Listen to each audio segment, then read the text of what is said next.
कविता लेके प्रस्तुत हुआ हूँ जिसका शीर्षक है जल का विलाप। अविरत धारा का स्वर अब करुण करंत में ढलता है। मानव की अंधी प्रगति में प्रकृति मौन ही चलता है। जिस जल से जीवन की हर एक श्वास संचरित होती है, जिस जल से जीवन की हर एक श्वास संचरित होती है, वही आज कृषित पर व्यथा कथा सी रोती है। नीर का यह निशब्द विलाप कौन सुनने आता है? नीर का यह निशब्द विलाप कौन सुनने आता है? लोभ अहंकार के अंधकार में मानव क्यों इतराता है? स्रोत सभी संकुचित होते, नदियां भी लुप्त पराए हैं। कंक्रीट के इस वन में अब मेघ भी संकुचाए हैं। तुम कहते हो जल बचाओ, फिर यूं ही क्यों इसे बहा देते हो?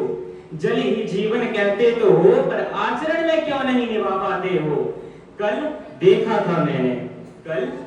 था मैंने जल को यूं ही बहते हुए, परसों सुना था तुम्हें जल संरक्षण कहते हुए। तुम कहते तो हो कुछ नहीं कर पाते हो, बस शब्दों में ही जल बचाओ दोहराते हो। अगर हर बूंद को सहेज लिया जाए तो तृष्णा का संकट टल सकता है। अगर हर बूंद को सहेज लिया जाए तो तृष्णा का संकट टल सकता है। जरा सोचो, बिन जल के मानव का हर संध्या कैसे टल सकता है? क्या होगा उस भविष्य का जब सब कुछ सूखा रह जाएगा? क्या होगा उस भविष्य का जब सब कुछ सूखा रह जाएगा? जब सोना नहीं, जल ही मानव का अंतिम धन बन जाएगा। तब पश्चाताप की ज्वाला में जलते रह जाओगे तुम।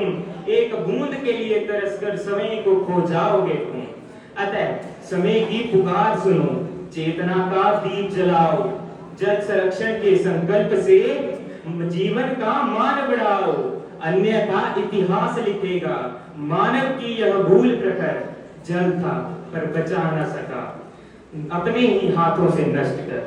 अंत में मैं बस यही कहना चाहता हूं, मिल जाए तो मिट्टी समझ लेते हो, मिल जाए तो मिट्टी समझ लेते हो, और ना मिले तो उसी को सोना कहते हो, उसी को सोना कहते हो। धन्यवाद।